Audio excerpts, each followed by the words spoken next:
जीवन संजीवनी अभियानाअंतर्गत गोंदिया येथील cycling Sunday सोबत जिल्हा सामान्य रुग्णालय आणि अवयव दान अंतर्गत सायकल रॅलीचं आयोजन केलं होतं। यावेळी गोंदिया येथील सायकलिंग संडे ग्रुप सोबत रुग्णालयात त्यांनी सायकल रॅली काढून जनजागृती केली असून ही रॅली गोंदिया शासकीय महाविद्यालय येथून काढण्यात आली असून गोंदिया शहरात भ्रमण करत लोकांना अवयव दान करण्यासाठी जनजागृती करण्यात आली।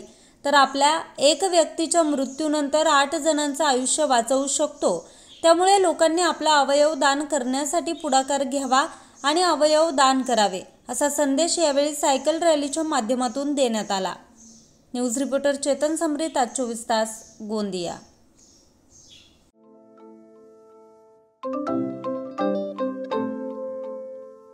नवनवीन आणि ताज्या घडामोडींसाठी आज 24 तास सबस्क्राइब करा। त्याचबरोबर बेल आयकॉनवर क्लिक करा आणि मिळवा आमच्या बातम्यांच्या नोटिफिकेशन्स। तसेच आज 24 तासची प्रत्येक बातमी आपल्याला कशी वाटली हे कळवा, लाईक करून, कमेंट करून आणि आमच्या बातम्या शेअर सुद्धा करा।